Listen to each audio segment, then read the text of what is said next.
Republican party of India Bengaluru ನಗರದ ಮಹಿಳಾ ಘಟಕದ ನೇತೃತ್ವದಲ್ಲಿ ಬೆಂಗಳೂರು ನಗರದ ಕುಡಿಯುವ ನೀರಿನ ಹಾಹಾಕಾರ ಧರಣಿ ಮುಗಿಸಿ ರವಿಶೆಟ್ಟಿ ಬೈಂದೂರ್ ಅವರು ನಡೆಸ್ತಾ ಇರ್ತಕ್ಕಂಥ ಮೆಟ್ರೋ ರೈಲು ಇಲಾಖೆಯ ಮಹಿಳಾ ಕಾರ್ಮಿಕರ ಮೇಲೆ ನಡೆದಿರ್ತಕ್ಕಂಥ ದೌರ್ಜನ್ಯ ಖಂಡಿಸಿ ಆರೋಪಿಯನ್ನು ಬಂಧಿಸಬೇಕು ಅಂತೇಳಿ ಒತ್ತಾಯ ಮಾಡ್ತಾ ಇರ್ತಕ್ಕಂಥ ಈ ಧರಣಿಯಲ್ಲಿ ನಾವು ಕೂಡ ಸಕ್ರಿಯವಾಗಿ ಭಾಗವಹಿಸಿದ್ದೇವೆ, ಬೆಂಬಲಿಸಿದ್ದೇವೆ. ಮತ್ತು ಆ ಆರೋಪಿ ಯಾರಿದ್ದಾನೆ, ಅವನು ಆಂಧ್ರ ಮೂಲದ ವ್ಯಕ್ತಿ, ಆತನನ್ನು ಕೂಡಲೇ ಬಂಧಿಸಬೇಕು. ಪೊಲೀಸ್ ಠಾಣೆಗೆ ದೂರು ಕೊಟ್ಟರೆ ಅವನನ್ನೇ ಕರೆದು ನಾನು ವಿವರಣೆ ಕೇಳ್ತೀನಿ, ವಿಚಾರಣೆ ಮಾಡ್ತೀನಿ ಅಂತ ಹೇಳಿದ್ರೆ ಕಾನೂನಲ್ಲ, ಅದು ಹೇಳಲ್ಲ. ಪೊಲೀಸ್ ಅಧಿಕಾರಿಗೆ ಒಂದು ಎಚ್ಚರಿಕೆ ಇರಬೇಕು.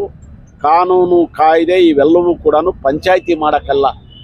ಕಾನೂನು ಕಾಯ್ದೆ ಆರೋಪಿಯನ್ನು ಶಿಕ್ಷೆಗೆ ಒಳಪಡಿಸ್ತಕ್ಕಂಥ ವಿಚಾರ ಅನ್ನೋದನ್ನು ಅರ್ಥ ಮಾಡ್ಕೊಂಡು ಆ ಪೊಲೀಸ್ ಅಧಿಕಾರಿ ಅವರನ್ನು ಕೂಡಲೇ ಬಂಧಿಸಲಿಲ್ಲ ಅಂದರೆ ಮಹಿಳಾ ದೌರ್ಜನ್ಯ ತಡೆ ಕಾಯ್ದೆ ಅಡಿಯಲ್ಲಿ ಪೊಲೀಸ್ ಅಧಿಕಾರಿ ಕೂಡ ಆರೋಪಿ ಆಗ್ತಾನೆ ಅನ್ನೋ ಎಚ್ಚರಿಕೆ ಅವರು ವಹಿಸಬೇಕು. ನಾವು ಇವತ್ತು ಸಂಜೆವರೆಗೂ ರವಿಶೆಟ್ಟಿ ನಡೆಸ್ತಾ ಇರ್ತಕ್ಕಂಥ ಹೋರಾಟವನ್ನು ಗಮನಿಸ್ತೀವಿ.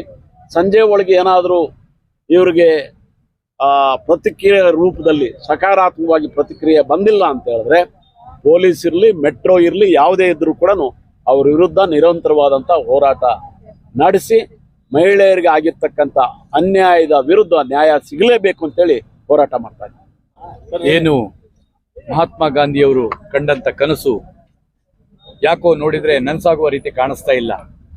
ದುರುಳರ ಅಟ್ಟಹಾಸ, ಅದಕ್ಕೆ ಬೆಂಬಲ ನೀಡುವ ಅಧಿಕಾರಿಗಳ ದುರ್ವರ್ತನೆ, ಏನು ನಮಗೆ ಪಿತಾಮಹ ಅಂಬೇಡ್ಕರ್ ಅವರು ಸಂವಿಧಾನವನ್ನ ನಮಗೆ ಕೊಟ್ಟಿದ್ದಾರೋ ಅದನ್ನ ಆದ್ರೆ ಕೊಡೋದು ಸಂವಿಧಾನವನ್ನು ಒಳ್ಳೆ ರೀತಿಯಿಂದ ಕೊಟ್ಟರು, ಅದನ್ನ ಪಾಲನೆ ಮಾಡ್ಲಿಕ್ಕೆ ಇಂತಿದ್ದರ ಕೈಗೆ ಹೋಗ್ಬೇಕು ಅಂತ ಬಿಟ್ಟು ಕೊಡ್ಬೇಕಿತ್ತು. ಅದೆಲ್ಲೋ ಒಂಚೂರು ಮಿಸ್ಟೇಕ್ ಆಯ್ತು ಅನ್ಸುತ್ತೆ.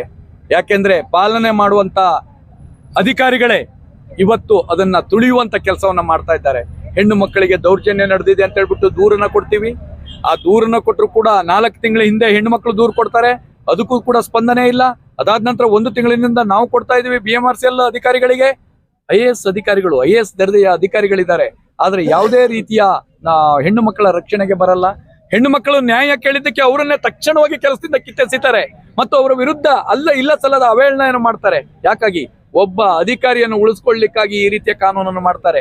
ಆ ಅಧಿಕಾರಿ ಆಂಧ್ರ ಮೂಲದ ಒಬ್ಬ ವ್ಯಕ್ತಿ ಹೆಣ್ಣು ಮಕ್ಕಳ ಅಂಗಾಂಗ ವರ್ಣನೆಯನ್ನ ಮಾಡ್ತಾನೆ, ಹೆಣ್ಣು ಮಕ್ಕಳನ್ನ ತ್ಯೂಚ್ಯವಾಗಿ ನೋಡ್ತಾನೆ, ಹೆಣ್ಣು ಮಕ್ಕಳಿಗೆ ಲೈಂಗಿಕ ದೌರ್ಜನ್ಯವನ್ನು ನೀಡ್ತಾನೆ, ತನ್ನ ಮಾತನ್ನು ಕೇಳದವರನ್ನ ತೆಗೆದು ಬೇರೆ ಕಡೆಗೆ ತಾಕುವಂತ ಕೆಲಸವನ್ನ ಮಾಡ್ತಾನೆ. ಆದ್ರೆ ಅವನ ವಿರುದ್ಧ ಕ್ರಮ ತಗೊಳ್ಳಿ ಅಂತ ಹೇಳಿದ್ರೆ ಅಧಿಕಾರಿಗಳಿಗೆ ಸಮಯ ಇಲ್ಲ. ಅವರು ಏನೋ ಫಾರ್ಮ್ ರೆಡಿ ಮಾಡ್ಬೇಕಂತೆ, ಕಮಿಟಿ ರೆಡಿ ಮಾಡ್ಬೇಕಂತೆ.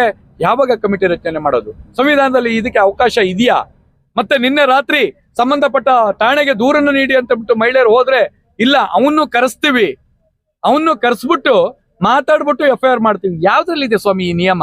ಹಾಗಾದ್ರೆ ನೀವು ಎಲ್ರಿಗೂ ಇದೇ ನಿಯಮನ ಪಾಲಿಸ್ತಾ ಇದ್ದೀರಾ, ಅಥವಾ ಬಡ ಕಾರ್ಮಿಕರಿಗೆ ಮಾತ್ರ ಈ ನಿಯಮನ ಪಾಲಿಸ್ತಾ ಇದ್ದೀರಾ, ಅಥವಾ ಅವರಿಂದ ಏನಾದ್ರೂ ಬೇಡ ಬಿಡಿ, ಅದನ್ನ ನಾನು ಹೇಳಕ್ ಹೋಗಲ್ಲ.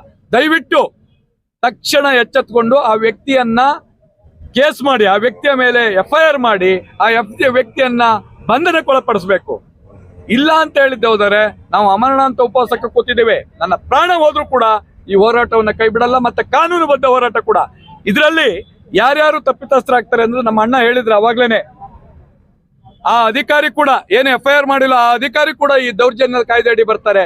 ಹಾಗೆ ನಮ್ಮ ಮೆಟ್ರೋ ಅಧಿಕಾರಿ MD ಕೂಡ ದೌರ್ಜನ್ಯ ಕಾಯ್ದೆ ಅಡಿ ಬರ್ತಾರೆ. ಯಾರ್ಯಾರಿಗೆ ನಾವು ಲೆಟರ್ ಮಾಡಿದ್ವೋ, ಲೆಟರ್ ಮಾಡಿ ಅವರು ಅದಕ್ಕೆ ಸ್ಪಂದನೆ ನೀಡಿಲ್ವೋ, ಮಹಿಳೆಯರಿಗೆ ರಕ್ಷಣೆಗೆ ಬಂದಿಲ್ವೋ, ಅವರೆಲ್ಲರೂ ಕೂಡ ಈ ಮಹಿಳಾ ದೌರ್ಜನ್ಯ ಕಾಯ್ದೆ ಅಡಿ ಬರ್ತಾರೆ. ಅವರೆಲ್ಲರಿಗೂ ಕೂಡ ಕಾನೂನುಬದ್ಧವಾಗಿ ಕೋರ್ಟ್ ಥ್ರೂ ಉತ್ತರ ಕೊಡ್ಬೇಕಾಗತ್ತೆ. ಅದನ್ನ ಕೊಡ್ತೀವಿ, ಬಿಡಲ್ಲ. ಯಾಕಂದ್ರೆ ಇಷ್ಟು ಬಲ ಇದ್ದಾಗ ಯಾವ ಕಾರಣಕ್ಕೂ ನಾವು ಬಿಡಲ್ಲ ಅಂತ ಹೇಳ್ತಾ ತಕ್ಷಣ ಇವತ್ತು ಸಂಜೆವರೆಗೆ ನಿಮ್ಗೊಂದು ಅವಕಾಶ ಇದೆ, ಮಾಡಿ. ಇಲ್ಲಾಂದ್ರೆ ನಾಳೆ ಬೆಳಿಗ್ಗೆ ಮೆಟ್ರೋ ಬುಕ್ಗೆ ಖಂಡಿತ ಹಾಕ್ತೀವಿ, ನಾವು ಬಿಡಲ್ಲ, ಯಾವುದೇ ಕಾರಣಕ್ಕೂ ಬಿಡಲ್ಲ. ಏನ್ ಮಾಡ್ಬೇಕು ಅದು ನಮಗೆ ಚೆನ್ನಾಗಿ ಗೊತ್ತಿದೆ. ಹೋರಾಟಗಾರರು ನಮ್ಮ ಪ್ರಾಣಕ್ಕೋ ಅಥವಾ ನಮ್ಮ ಮೇಲೆ ನೀವು ಹಾಕೋ ಕೇಸಿಗೋ ಹೆದರ್ಕೊಂಡು ಕೂರೋರು ನಾವಲ್ಲ. ನೀವು ಹೇಡಿಗಳು. ಅವನ ಒಬ್ಬ ಕಾಮುಕನ ಮೇಲೆ ಕೇಸ್ ಹಾಕಿ ಅಂದ್ರೆ ನಮ್ಮ ಮೇಲೆ ಹಾಕೊಂತಾರೆ, ನಮ್ಗೆ ಗೊತ್ತು ನೀವು ಹಾಕ್ತೀರಿ ಅಂತೇಳಿ. ನಮ್ಮ ಮೇಲೆ ನಿಮ್ದು ಕೆಲಸ ಅಷ್ಟೇ. ಅಂಥದ್ದು ಮಾಡೋದೇ ಹೋದರೆ ನೀವು ಕಾನೂನಿನ ವಿರುದ್ಧವಾಗಿ ನೀವು ನಡ್ಕೊಂಡು ಕಾನೂನು ನ್ಯಾಯ ಕೇಳಿದವ್ರ ಮೇಲೆ ಕೇಸ್ ಮಾಡೋದವ್ರು ನೀವು, ಅದಕ್ಕೂ ಕೂಡ ನಿಮಗೆ ಅವಕಾಶ ಉಂಟು ಮಾಡಿ. ನಾವು ಯಾವುದೇ ಕಾರಣಕ್ಕೂ ಹೋರಾಟ ನಿಲ್ಸಲ್ಲ.